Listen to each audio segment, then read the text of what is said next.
Mr. President, thank you. I should start by saying General Powell told me to please give his personal regards to President Kagame, which I did when we met outside here. He's, as I said, delighted that we're here today. We're going to talk a little bit, we're going to have a little bit of a conversation about the future, what the future holds for Rwanda and for Africa. And then we'll open up the forum to questions from the audience. So thank you, Mr. President. It's an honor to be in your beautiful country. It is especially timely and proper that we would be discussing globalization and economic development in Rwanda. A small country, but in boxing terms from my family's native Cuba, a small country that punches above its weight. The World Bank, in its most recent available economic update, says of Rwanda, quote, "The country has entered the third decade of uninterrupted economic growth and social progress. Rwanda's global income ranking improved from the 7th poorest in 2000 to the 20th in 2015. On the back of Rwanda's strong commitment to good governance, the principles of market economy, and openness." That is a glowing assessment. Let me read you another. The World Economic Forum, in an evaluation published last year, said this of Rwanda, quote, "The East African nation of Rwanda has come a long way. Only 24 years after the genocide that ripped apart the country's socio-economic fabric, it now has a fast-growing economy with an average GDP growth of around 8% a year between 2001 and 2015. The nation has made significant strides to enhance healthcare delivery to its population as it keeps demonstrating its appetite to undertake ambitious new approaches to addressing its challenges." Congratulations on those achievements, Mr. President. You have much to be proud of. You have said you want to create a knowledge economy and to transform Rwanda into the Singapore of Africa. Yet obviously much remains to be done to combat the poverty, lack of education, and inequality that still persist in your country and the continent. So take us, if you will, let's start. Take us through Rwanda's journey up to now. And what have been the biggest obstacles? What are the biggest obstacles that remain? Well, first of all, give back my greetings to General Powell and hope to one day have him visit our country. Before I come to that, with all those impressive things you have said about Rwanda, a couple of things. One, we know there is a lot of work to do to be where we want to be.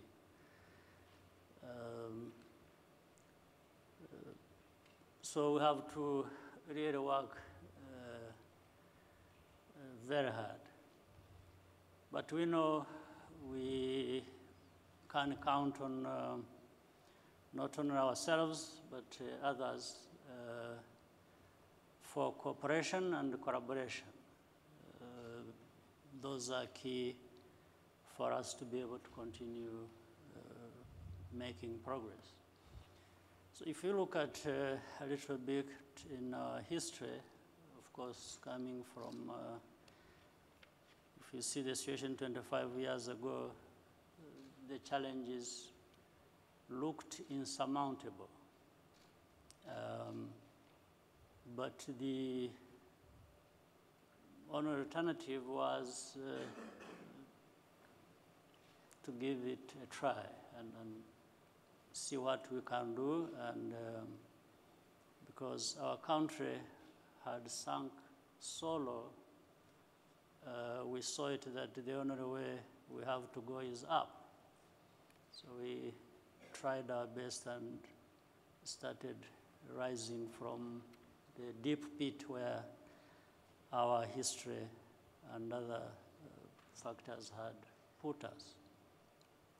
So today, as we have reconciled our society, our country, and built institutions, and so the rest is to make sure that we keep the growth that we have registered, as you mentioned, in the recent past, to continue and make it sustainable. So we count on everybody's inputs, everybody's participation, meaning countrymen and women, as well as again, as I said, the partnerships we forge both within the region and across the world. So across Africa, if we can take it beyond Rwanda right now, a lot has been happening to drive trade integration. There's the Africa Continental Free Trade Area that was recently ratified, opening up borders to ease the movement of people and goods, one network area for Africa, a single airspace, a peace fund, and many other initiatives. What is driving this new wave of integration, and what is required for it to be sustainable? First, there is realization, though it has come a bit too late, that standing together as a continent, everybody benefits. While if we operate as individual countries, as we have done for a very long time, we don't get anywhere. So there is that realization.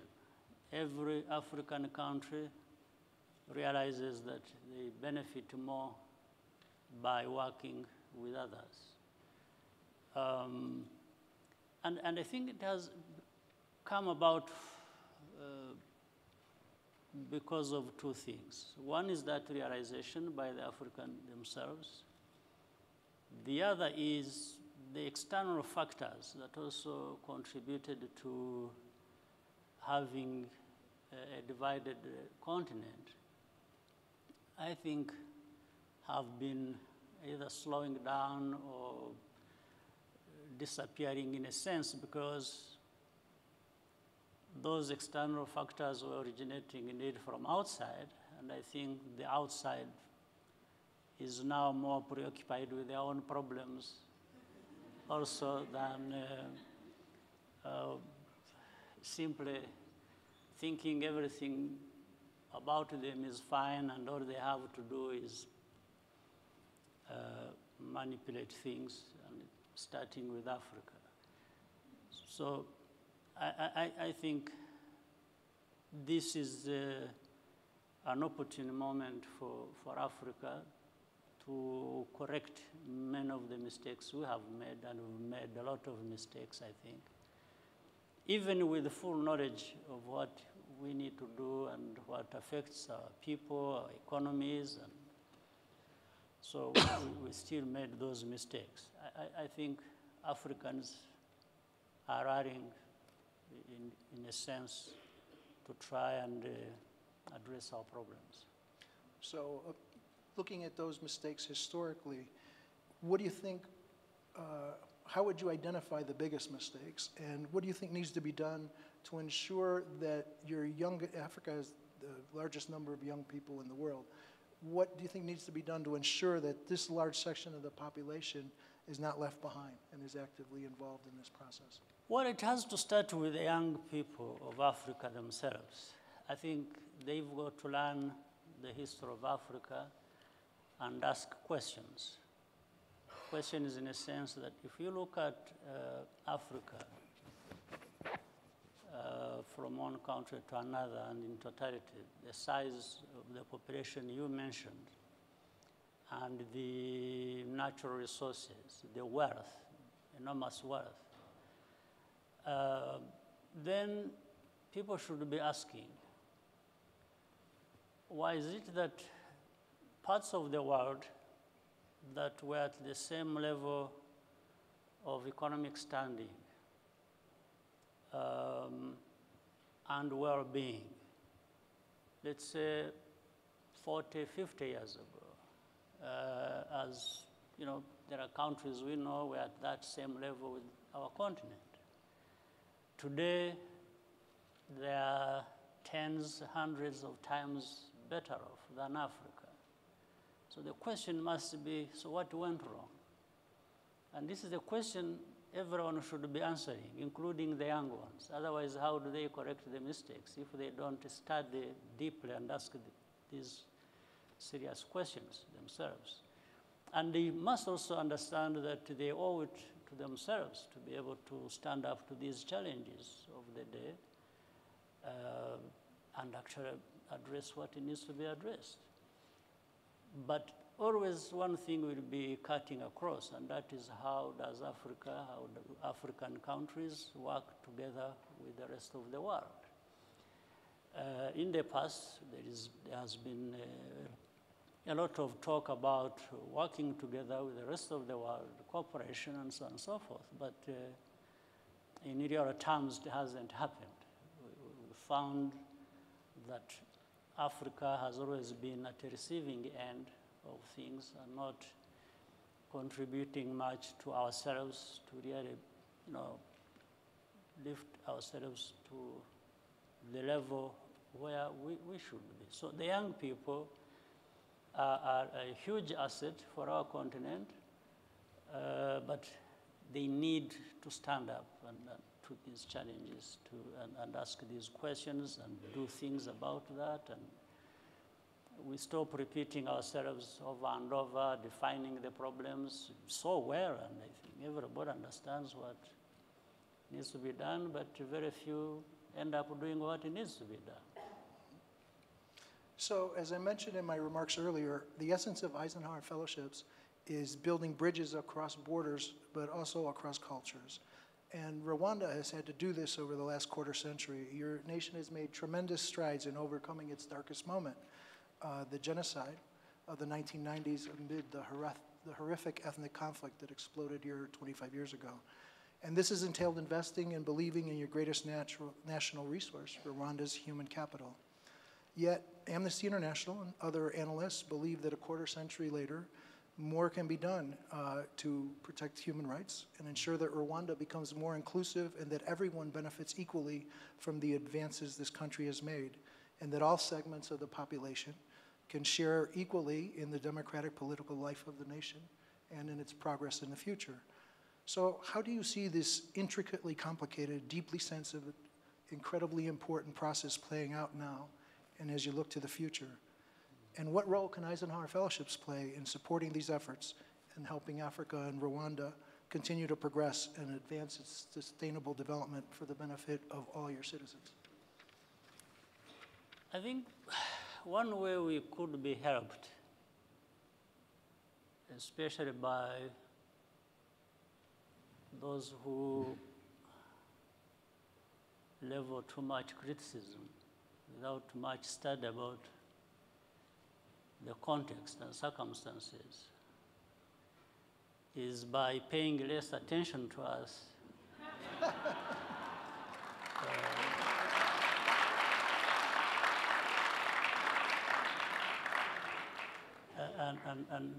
And understand that we are people like them who mind our business and also need to take care of our well-being. And I'm not just saying this for the sake of it. In a way, my argument has been vindicated. We have had too much time. The rest of the world telling Rwanda, telling Africa what needs to be done, what they need to do. In fact, even taking it to a level where they take that position, that they understand what we need than we actually understand ourselves. And I think it's absolutely falsehood. It's even wrong. They must even understand that we are offended by it because we don't accept that position where we can always be told what to do, what not to do, endlessly. You see, it's like you keep teaching me what I need to be doing, and you give an impression that there is no point at which I will even qualify or graduate to actually take over that responsibility myself. It becomes something that goes on for decades. I think it is absolutely wrong. Now, let me talk about Rwanda specifically. For those things you have read out and mentioned about the progress that has been made, that progress could not have been made unless the people of Rwanda have been part of that progress. And if they have been, therefore, it's like saying well, Rwanda has, made these achievements, and even saying they have got good results by doing wrong things. I mean, it doesn't add up. So whatever mistakes we have made as a country, I actually find these mistakes similar to those mistakes being made across the world. Because, as you know very well, and I think you did mention that,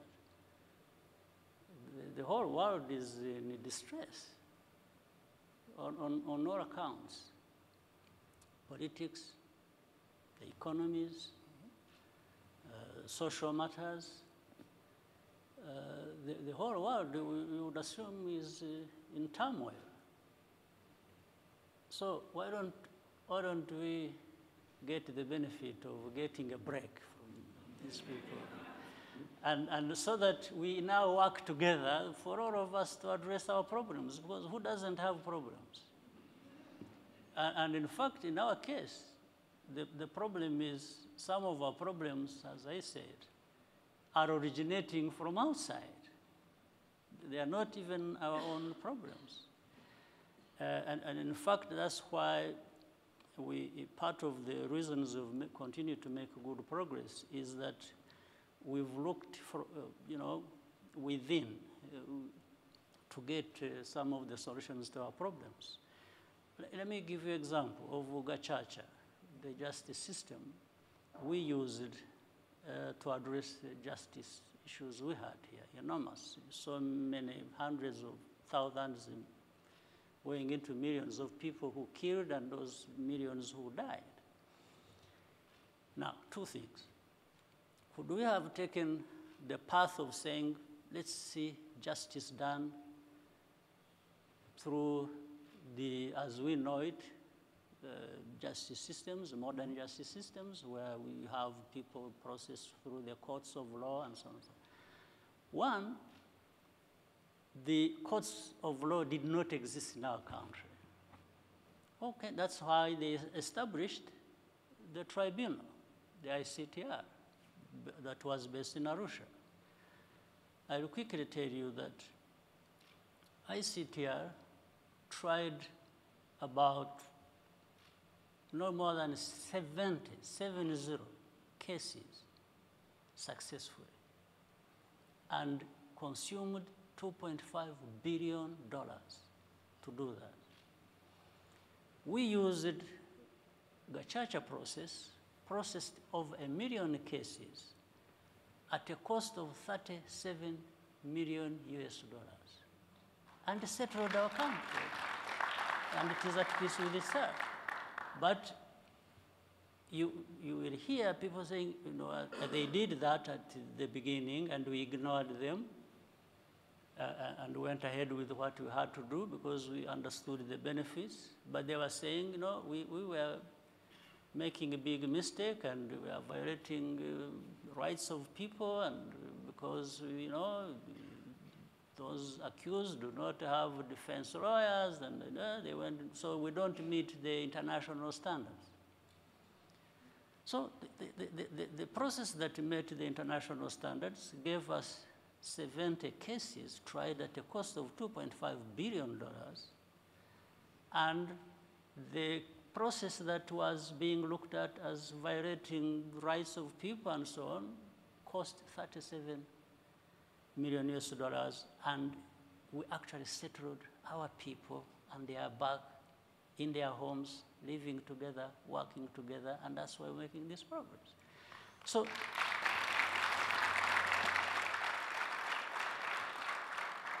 some of this stuff is really trash. I mean, if you listen to it too much, you will end up doing nothing and only being worried about being criticized and doing nothing. So for us, we have decided to take matters in our own hands and deal with our problems the way we should deal with them, and be together with our people and let the results speak for themselves. Okay. Thank you, Mr. President. Yeah. On that note, I'd like to open up the floor to the audience. Questions from the audience?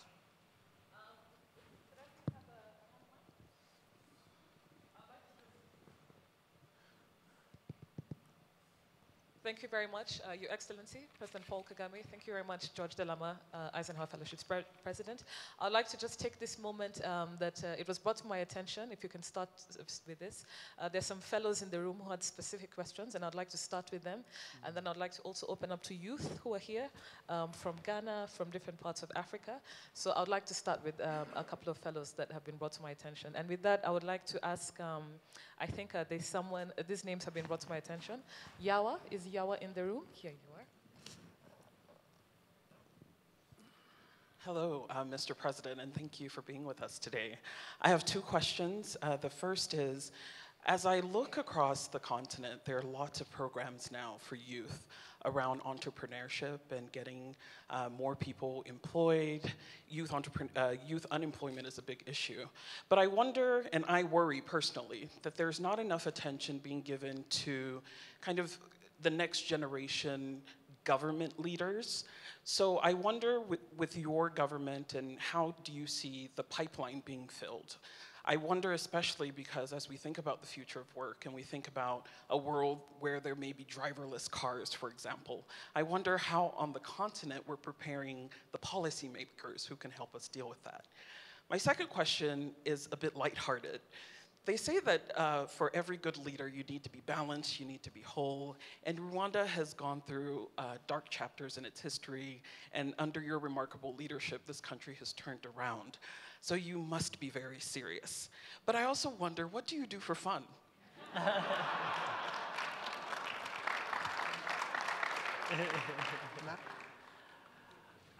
For fun, I also enjoy these challenges.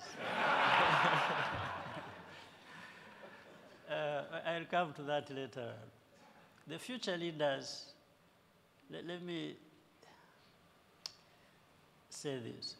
Once we have invested in our young people, a number of things, for education, to acquire knowledge, and so on and so forth, and also mindful of the health of our people, our population, including, therefore, the young people, because they need to have good health. That's why we try to do things. So we want educated, healthy population, young people who can do things. So once you've provided this as a foundation, I think you're already developing future leaders. Don't wait for a moment where, somebody is being trained to be a leader. No, I don't think that is your part. The young people, once you've got education, you have good health, you are meeting these challenges you have to deal with. Actually, that is the way leaders start developing, without just thinking you'll be molded into a leader, going through a chamber where there is, I think providing that kind of environment where you are freely developing your talent based on that foundation of education and good health. And I think leaders would emerge, and they would emerge by how they respond to these challenges and try to address them. This is what we try to encourage when it comes to our young people. We're telling them, don't wait for baptism, for somebody to come and baptize you as a leader. Just get going. And once you've got these basics and these tools, the sky for you should be the limit. Otherwise, for the more interesting part of the question,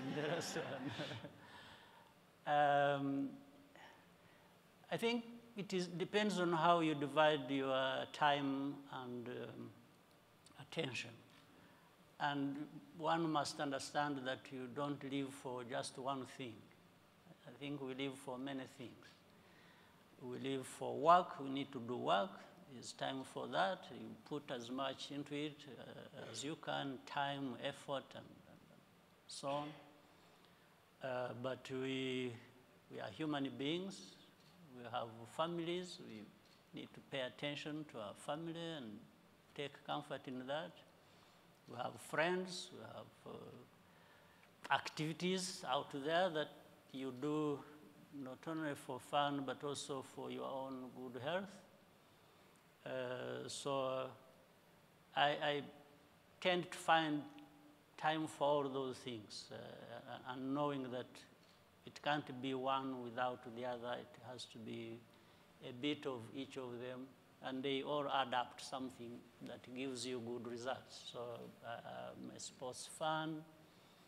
I enjoy soccer, what others call football.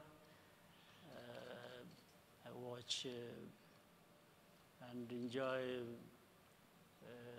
basketball. I play tennis. I do workout, and so I always find in a day of 24 hours, I always tend to find 30 minutes for this, an hour for that, and maybe one of these things takes a little more time than the others, so, but that's how we keep going. Of course, I don't forget to find some sleep and,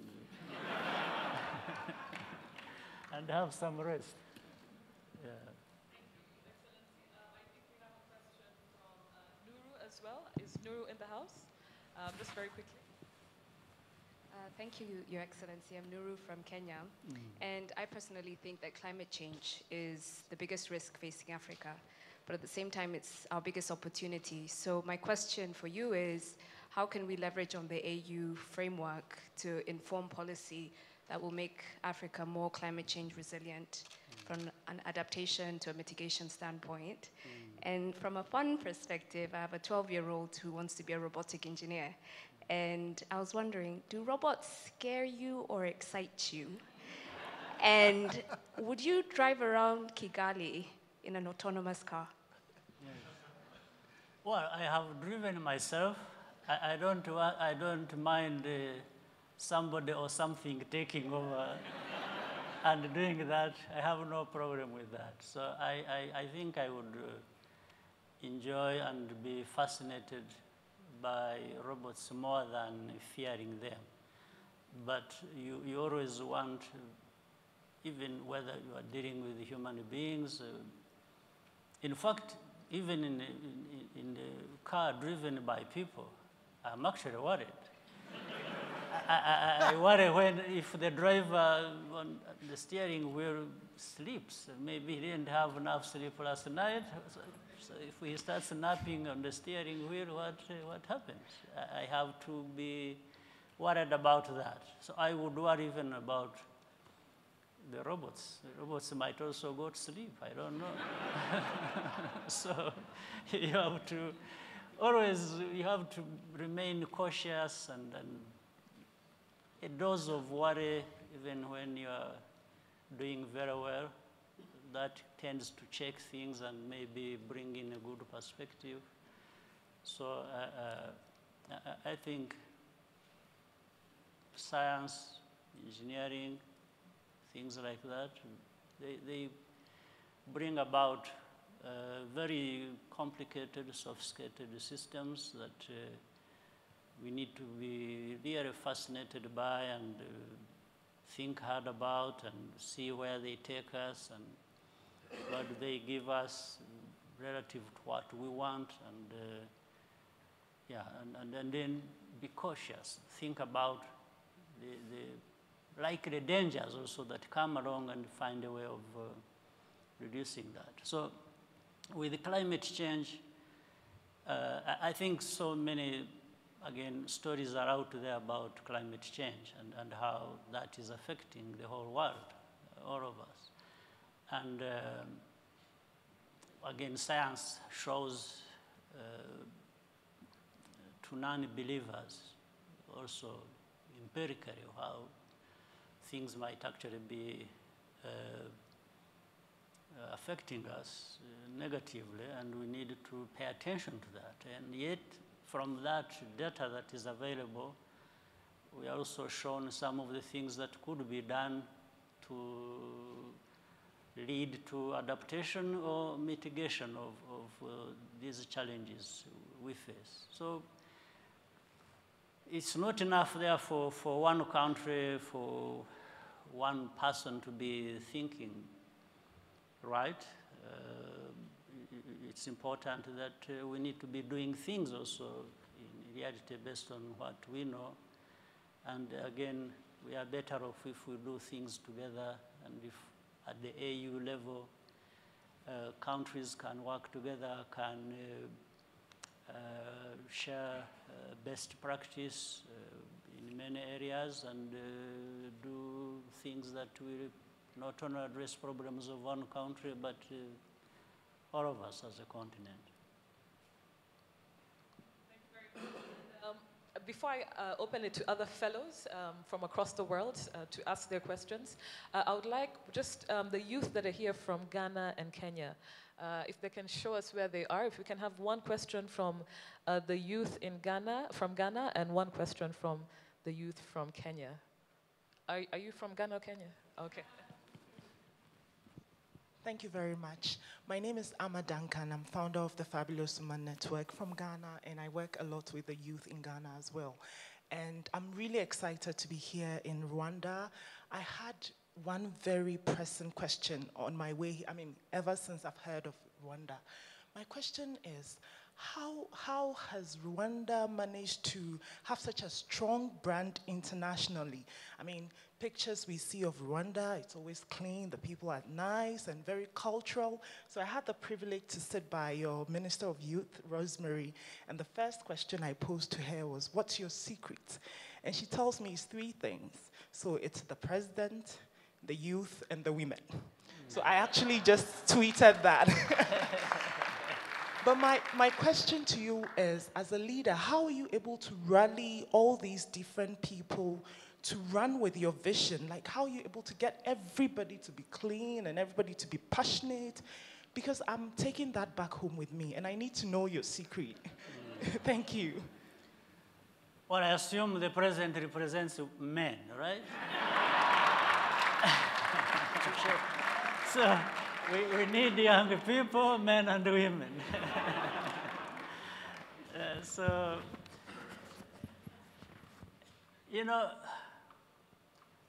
some of these big things come out of little small things that you may do or fix here and there. Let me tell you, well, there are things we can't take credit for that just happen without necessarily.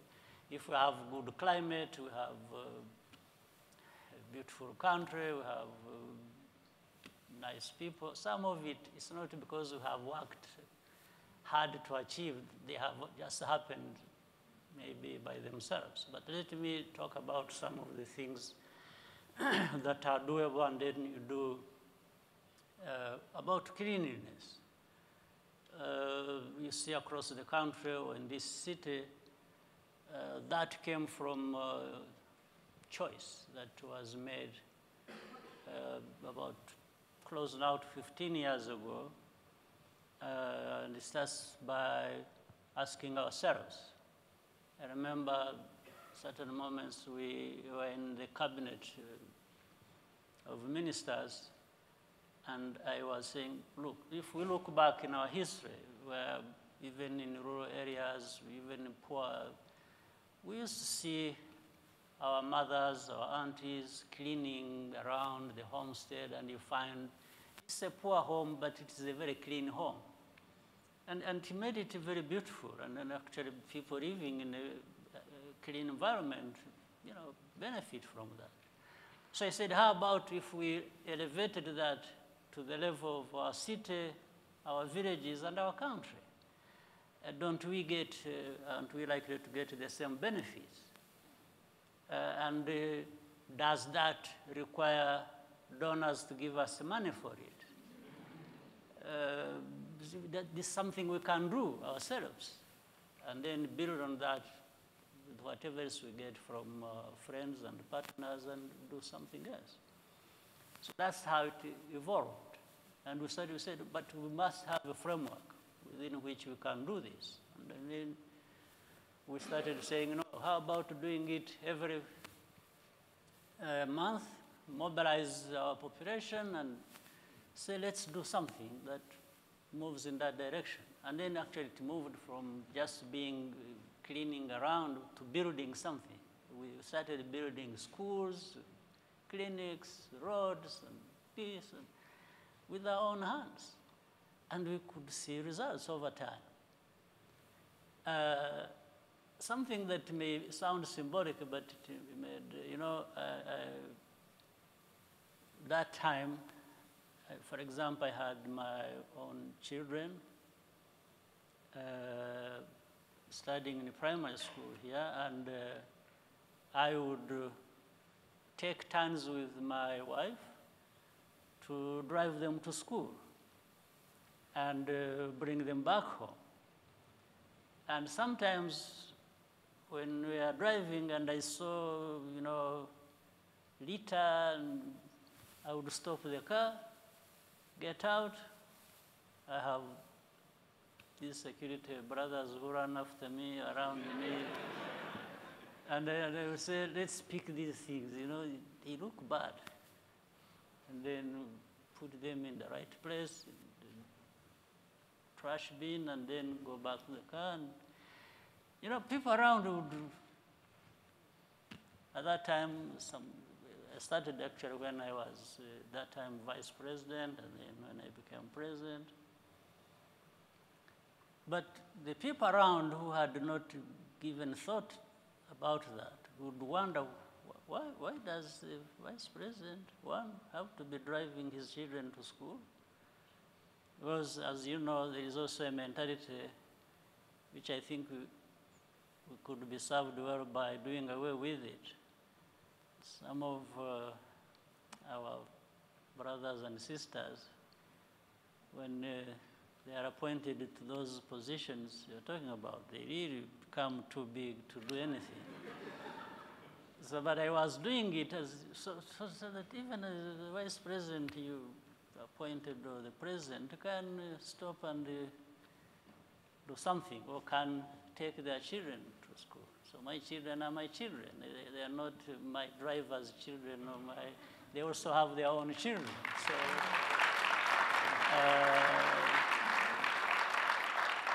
So, and they also have families to take care of.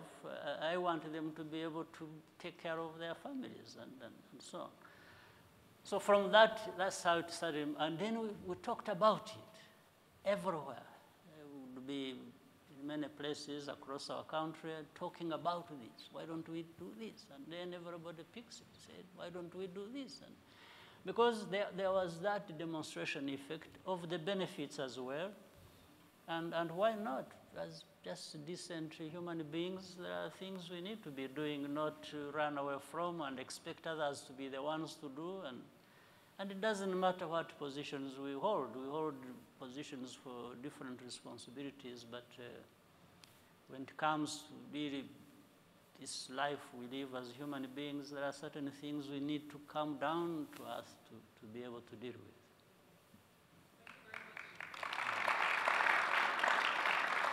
Thank you very much, Your Excellency. The youth from Kenya, yes, if the usher could please give her the microphone. Is it morning or afternoon? Afternoon? Oh, Both, morning, everyone. maybe. I'm It's both. Susan, delegate from Kenya. Mine is not a question. I'm here to speak on behalf of the youth. When you go back at Kenya, we are usually told we are the future leaders. Tomorrow's leader. Our tomorrow never reach. By the time it reach, I'm no longer a youth. So, for us as youth, we need an opportunity to be given so that we can speak on what we want. When you go to the hospital, it's like the nurse knows what you want more than what you want yourself. When you go to school, the teachers knows what you want more than the way you want yourself. When you go back at home, maybe your father wanted to be a doctor. He never qualified. Now he wants you to be a doctor on behalf of him. So as youth, we need an opportunity to be given to say what we want, not for people to dedicate for us what they want. Thank you. So sometimes when you are not given, let me make a comment. You demand it. Yes, don't wait until you are given. Okay, you insist and demand it, and I'm just going to ask the ushers to move around and open the floor to not the ones that were brought to my attention, but just generally. I think we can start with the lady right next to you. Please. Thank you very much. My name is Beulah from Kenya, a missionary. And first, it's giving God glory for Africa and what he's done, because he's done oppositions leaders and removes leaders. So I believe even the efforts Africa has made is by the grace of God. So I thank God for positioning you as a leader for Rwanda for the time he has positioned you. Based on what you've been discussing, or what you've been saying, is about now Africa looking in and identifying where our strengths are. And I was listening to Joyce Meyer, who was saying our attitude needs to change. And as a leader who's been the African chairman, what attitude and mentality do we Africans, now coming back home, do we Africans need to change for us to know that it is time for Africa to arise? Actually, Africa is arising. And it's time for Africa to actually realize problems are good for us to be able to actually get solutions. And it has to change with the attitude of knowing that if I take a position, I can actually pick paper. And what do you think, from the governmental, from presidents to the youth, what attitudes do need to change in Africa for us to be able to arise in oneness? Well, the main one, let me tell you our experience. Maybe when we took office about 25 years ago, when we were facing huge challenges here of rebuilding our country after the tragic events, the genocide. It is known, it is a fact, that most of our people historically were used to sitting back and knowing that the world owes them something. You know, there are these, I alluded to it much earlier on. There are these people who give impression to Africa that they are there for them, so they don't need to do much. We found people could not feed themselves for decades before even the tragic situation. It was always the World Food Program, USAID, you can list a number of them. They would just come and dish food to people in homes, and people were happy sitting back and getting food. And if you are sick, they will come and help and treat you. So the country, in the end, gave up building institutions, investing in these productive capacities to be able to feed themselves, and so on and so forth. So what we had to do when we came in to deal with the change of mentality and mindset, we are telling people, we say, no, we as human beings, like those who feed us, are human beings too. We need to be doing some of the things ourselves, so that even if we use this aid they give us for some time trying to build these capacities, then let's do that. But we can't perpetually sit back and do nothing. You would find young people just sitting or putting their hands in their pockets and from morning to evening doing nothing, yet there is something to do around. So, we had, first of all, deal with this kind of attitude. We said, no, get to work, do something. Then the others who help can help adding to what you've done, but don't wait to depend on others forever. What kind of human beings would we be if we just had to live our lives like that? And you know, this starts at the top. It's not just those ordinary people I'm talking about. The very leaders who are comfortable with having their people being fed by, you know, good people who help those who can't help themselves. But how do you allow that forever to happen that way? So that it begins with that, in actual fact. Then the rest starts happening the way it should happen.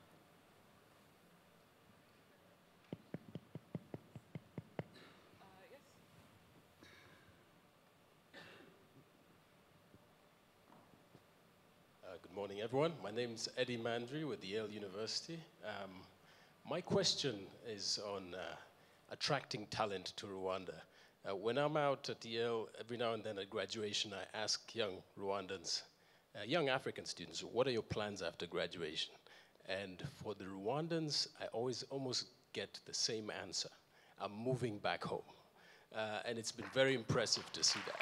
So what is your message when you're out there to other Africans who might be struggling with 2 jobs, trying to get a work permit when there's opportunities on the continent? Thank you. It happens both ways. Those young people who have been out studying or working there, and it also starts with them. How do they feel as far as contributing to their countries is concerned? That is key. These young people have to make their own decisions as well, and they have to like what they are doing or to be dedicated to it, and so on and so forth. The other side is, what is it that is happening in your country that actually incentivizes you or attracts you to come back? We don't expect everyone to have the same commitment as the other.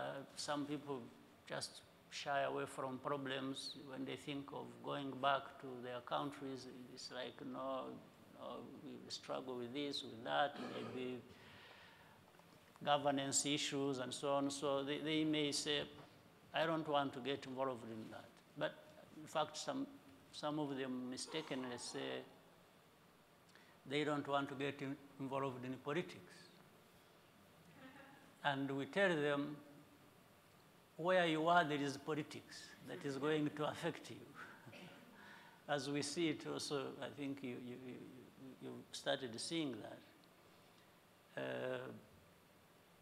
In fact, it was as if I had foreseen what was. One time I was addressing, we have things we call Rwanda Day. Almost every year, we pick which place. I've done it in China, we've done it in about 4 capitals in Europe, we will do it in the United States, we've done it in Canada, and so on and so forth. So several years ago, not so long ago, maybe about, more than 5 years ago, as I was addressing these young Rwandans on Rwanda Day, and I was trying to explain to them what we are trying to do here in their country, and we need them to come and be part of that. And they said, the fact is, we can't hide, there are going to be problems we have to deal with, all of us.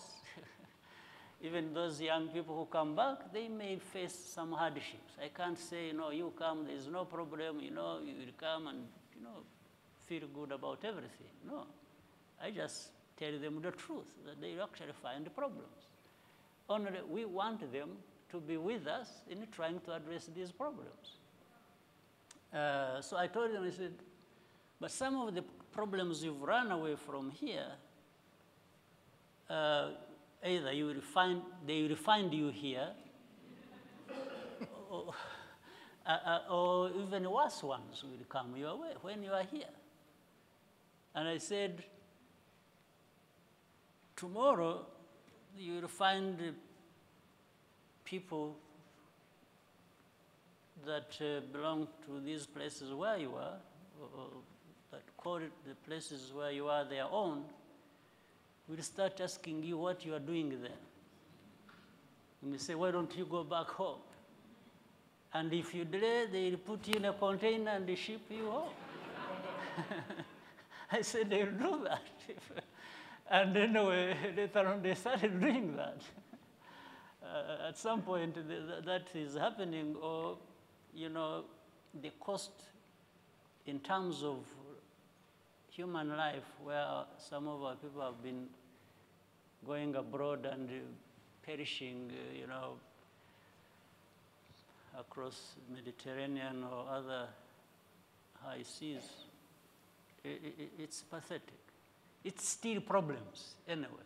So why don't we come, we work together, fix the politics that needs fixing or whatever, and we work together. There is no question of saying everything will be okay. So we have been fortunate. In fact, a lot of our young people come back even without being told to do it. They do it on their own. It also started, I remember in around 2000, we sent our young people to go and study abroad in big numbers. Some of them we sent to India, others to South Africa in big numbers, then to Europe and United States. So some of the arguments people had here in our country was like, it's a waste of money. You know, most of these people will never come back. So my simple calculation was, like, to India we sent about, one go we sent 400 young people to go and study. And I said, one, if we are lucky, if that is true, that they may never come back, we may be lucky also, out of 400, we may have back 150. The rest may stay there. But this is 150 that I did not have before. So it's not a bad deal. The other is, it's definitely not a waste of time, even those who don't come back. If they have got their education, that's a big investment. For me, I'm happy that they are okay wherever they will be. And one day, they will come back. Or, if they don't come back, they are sending money, they have their parents here. They have, so we defeated that argument of saying it's going to be a waste of money investing in these people. And in the end, most of them came back. Thank you very much. Yes, I would definitely like us to just move to that side. And I'll start with Maria. I can see you. And then if I can ask the ushers to also please locate themselves on this side of the room. Maria, please. Thank you very much. Thank you, Your Excellency. I'm Maria Sarungita. Hi from Tanzania. And apart from everything else, one thing that I think the world recognizes is that you definitely have been pushing a lot the continental free trade area. However, it's not all African countries that have signed. And currently, out of the 55 countries, only 44 have signed. Unfortunately, one of the countries that has not signed is my country, Tanzania, and you have assumed now to be the chair of the East Africa community. I would like to know how much you use your influence to make sure that the East African community countries are part of the continental free trade area, and also the rest of the countries that have not signed, sign up, and what would be your argument to convince them? Thank you. First of all, you must take heart the fact that, in actual fact, it is going to be in effect when we meet in July in Niger, in Niamey. because the number that was required for ratification has already been reached. So that's a good thing. But those who signed are now, I think, 49. They have been going up and up. Now, you see, we have to be realistic in certain cases. We don't get everything we want as we want it, but we have to be clear about the path we are taking, whether there is progress or not. So there is progress. And we also put a provision, I mean, we put an allowance for people who think they have problems to manage first before they sign up or ratify. We are patient with that. We allow people, we allow countries to, we can't dictate. Anyway, we would have no possibility of saying, you know, this is right, you must do it, do it. We can't do that. We have no way to do it. So even with Tanzania, I'm sure they are on the path to doing that. And the only way to convince anyone, if there is a need to do that, but I think it is obvious, the Continental Free Trade Area benefits everyone. There's no question about it. Even if you start, for example, Tanzania is in the East African community. The East African community being together has shown that there is benefit to every member of the East African community. So if we have, when it comes to customs union or the common market, the benefits are clear, and the Tanzanians, whether it is the private sector or the public sector or other countries, they realize that there is a benefit, and everyone is working towards that. But there may be some delays for certain considerations. So, and we provide for that allowance for people to sort themselves out, and then we see where we get there. One last question. I think there's a gentleman from Sri Lanka, just very quickly, and we'll move on. His Excellency, I must first of all confess, this is my first visit to the African continent. And I was super excited to be here. From my airport all the way to the hotel, what I saw was super impressed. And when I spoke to my colleague, he said, this is our transformation story led by our president. And I'm so inspired in the morning. So like you led this transformation, I would like to know how you intend to transform Rwanda to the digital age and make Rwanda probably a digital hub of Africa. Well, I think that is a bit of that is already happening.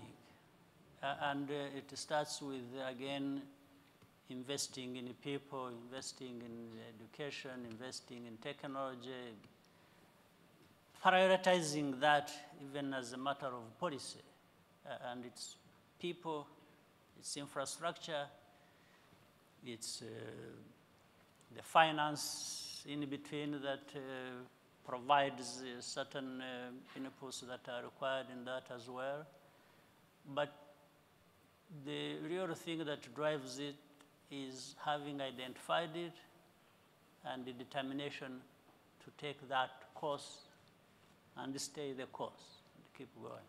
So I think investing in people and infrastructure and making these things work together has been very beneficial. Well, thank you with that.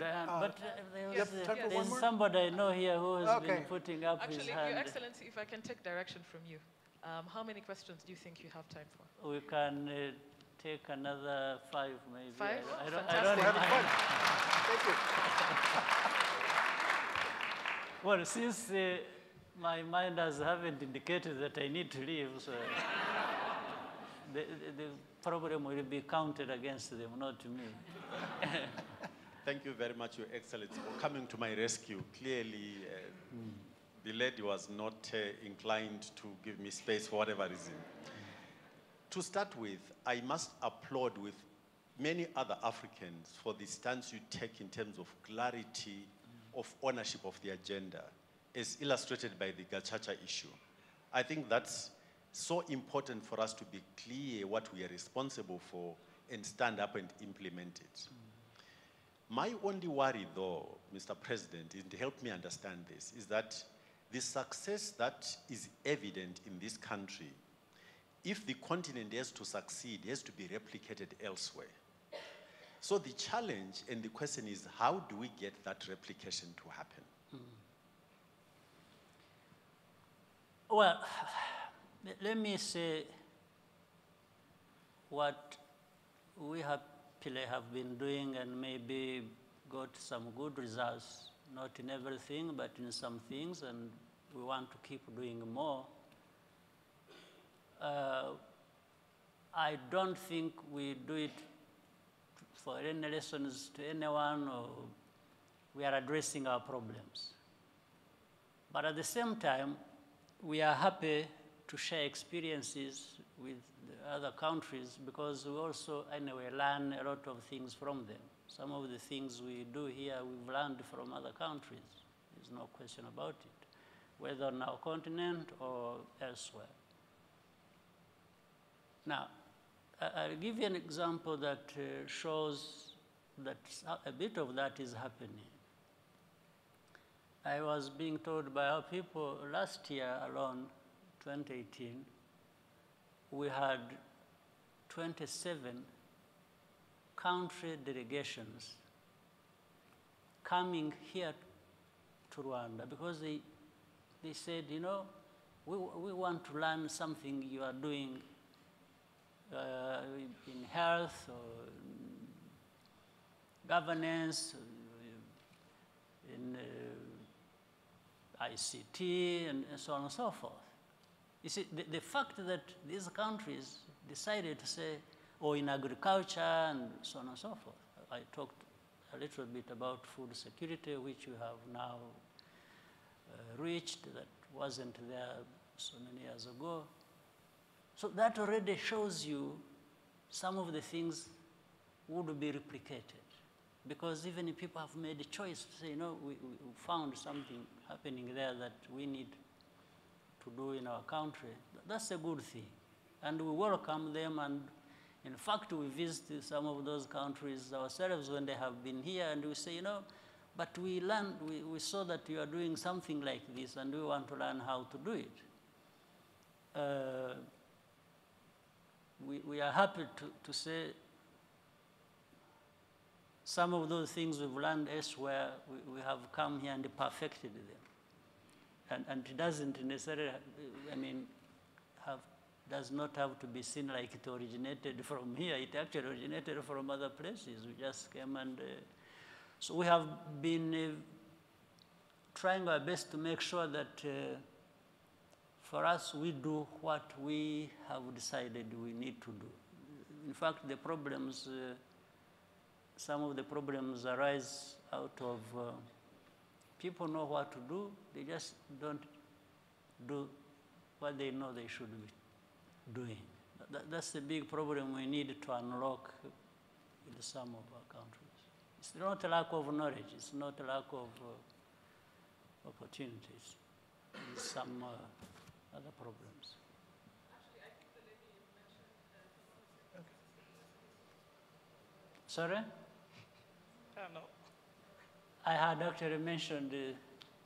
but I was also raising my hand, so I'll take the mic. So anyway, both of you can benefit from... Thank you. So my name is Sandra Idosu. I'm from Benin Republic, but I've been working in Rwanda for the last 10 years. I've been part of engaging the business community in improving service delivery. I publish a magazine. For family reasons, I've somehow moved back to Benin for the last a year and a half. And one of the things I had wanted to have changed in Benin is actually the filth. We have plastics bags everywhere. We use plastics bags in everything we eat. So we started a petition to bring our parliament to pass a law. So today, plastics bags are forbidden in our country. But in most African countries, thank you, in most African countries, once we have laws, the implementation is actually a very huge problem. And the question I want to ask you is that we started a bit our Umuganda. It's not really, we don't call it Umuganda, we call it Eco Run. We run and we remove all the trashes by the roadside. Last year when we started, we were 70 people. And the last Saturday before I traveled, we were 600 people. All citizens, all youth who believe that individually we can contribute in making our cities clean. But the question most of them would ask me, and again, most of the young people from other African countries, because they follow our campaign, is that how do we make our governments, how do we make our leaders walk their talk? Because usually they would meet, they would talk, they would come here to Rwanda, they're like, okay, we want to do this, we want to put this in place. But then once they are back home, the implementation is not done. So my question is actually coming from a lot of young people who want to do things in their countries because they believe that they can also be a change. So the question is, how do the youth push our leaders to do things that are right for us? No, it's not how do they push, just push. Make sure that, in fact, it is already happening. You are telling us already numbers, 600. Yeah, 600 young people together doing something is not a small number. Keep growing it and keep on the pressure, but under a good pressure, because you're interacting with your leaders. It doesn't have to be the president all the time. There are other leaders at different levels. Keep insisting with them, and then maybe it will keep going up to the ultimate decision makers. And if you can go to parliament and have a law passed, you're already doing a good thing. Yeah, and so keep going, keep mobilizing. Don't be impatient. But you can be impatient in terms of wanting things to be done as fast as possible, but don't get frustrated that you're not moving as fast as you want to move because of these other obstacles. Just keep working at these obstacles and making sure they can get out of the way. And again, keep rubbing it in people's minds to say, we need to do it. We have just two questions very quickly. The gentleman there, he's been very, very signaling at me. And the lady there, if we could have the ushers just take a microphone to the lady right there. Two questions before we wrap up. Your Excellency, my name is Yusuf Abubakar. I'm from Nigeria. And I am very interested in this issue of the African Intercontinental Trade Agreement, which is going to be signed very soon. My worry and concern has to do with what is happening in the European Union, where some countries feel that they are not benefiting from that kind of union. And in Africa here, like we have seen, there are a few oases of successes, like we can say Rwanda, South Africa, and what we see in like South Africa is where you have a lot of xenophobic attacks because of ethnic tensions and also competition of resources. And even within countries, like in my own country now, there are a lot of conflicts between herders and farmers because of issues of resources. In Mali, you have that, and a lot of other places. So my question is, what are the safeguards and what are the framework that you have put within the African trade agreement to ensure that, one, there is a general standard which every country has to meet? Because what I see with free trade, there is also free movement of people. And even looking at this region where you have Rwanda succeeding very well, I believe that you are going to have a lot of flood and swarm of people taking over very soon, and coming from the history of conflict that you are coming from. So what would be the safeguard that when we have this thing, we are not going to create more problems than less problem? More so that Europe now is dealing with restricting the African migration that we see, which you alluded to earlier on. There would be a lot of movement within Africa, and that might create more tensions and more problems. Well, I don't think it would create more tensions. It may have side effects. You might have some problems, but not more problems than you already have. This is what I think. And anyway, so for the problems we already have, we still have to attend to them. We still have to address these problems. But the fact that we have these problems, we should not feel discouraged to try other things that, in fact, contribute to addressing these problems. Even if it's like earlier maybe a mention of, you see, there is technology. Technology is emerging.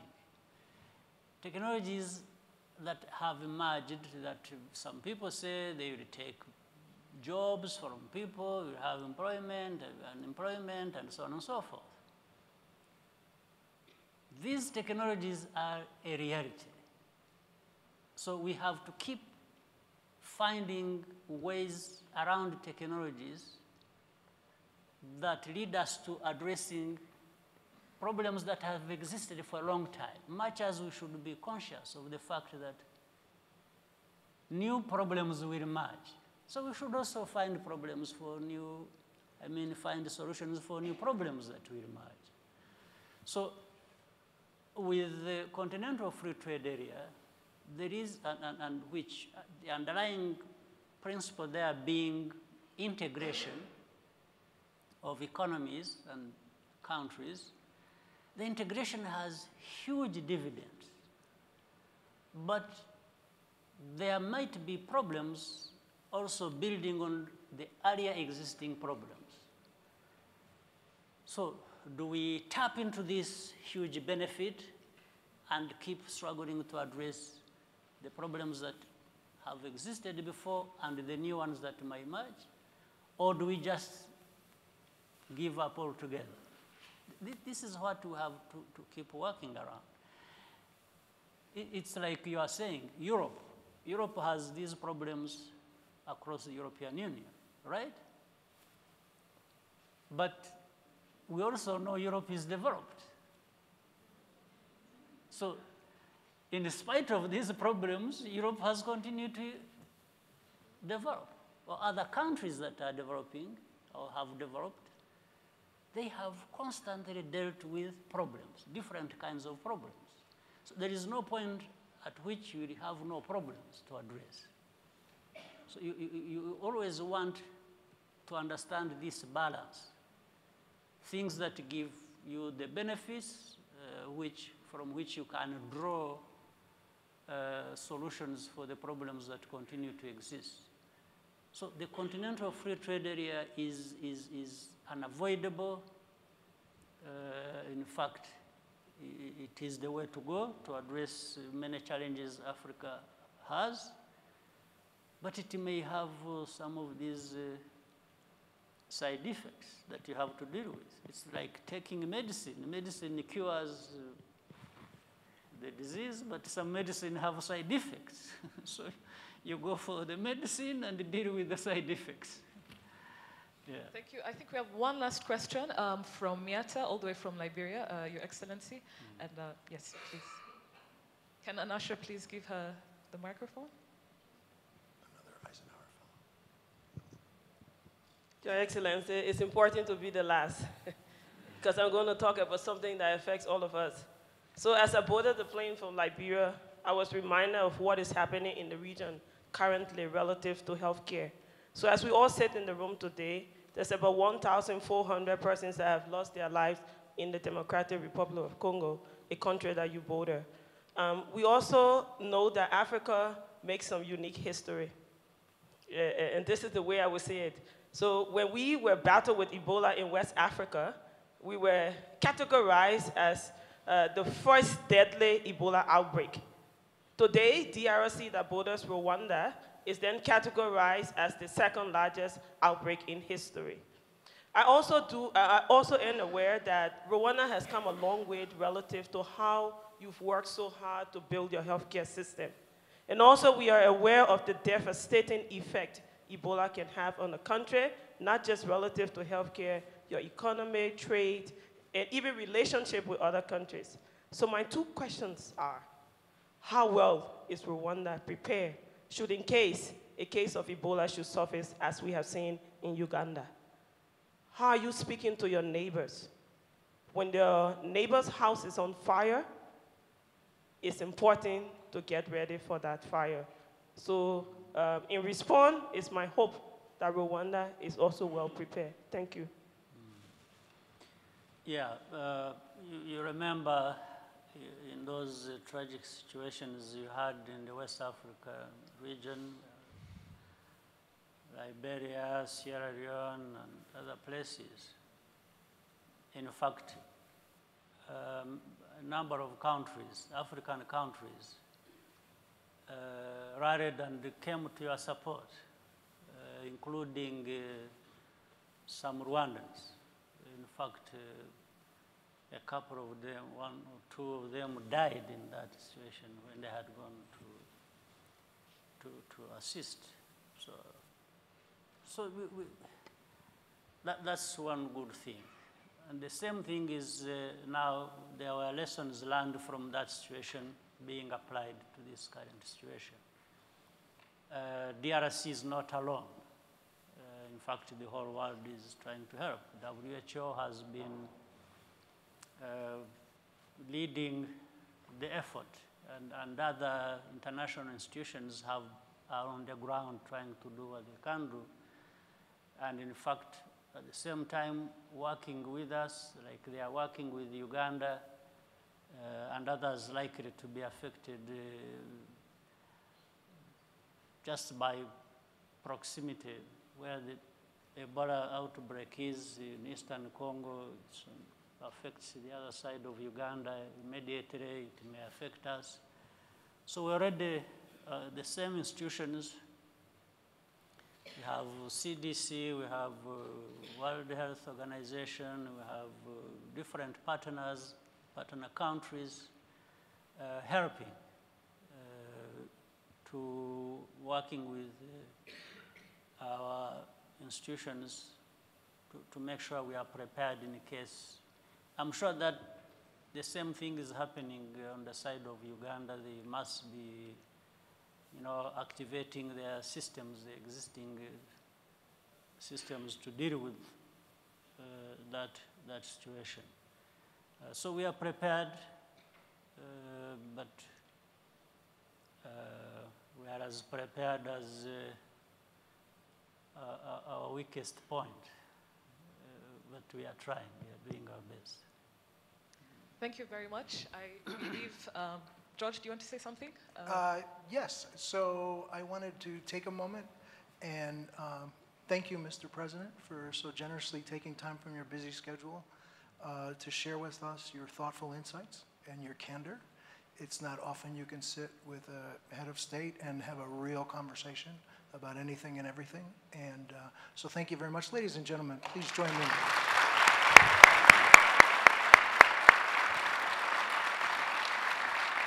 And then, before we move on with the rest of the conference, I wanted to give you a small gift as a gesture of our appreciation for the warm welcome we've received in your country. Thank you. Thank you very much. Open it up. If you can hold it. It is a key to the House of Eisenhower Fellowships in Philadelphia, so you can always consider it your home. Oh, thank you.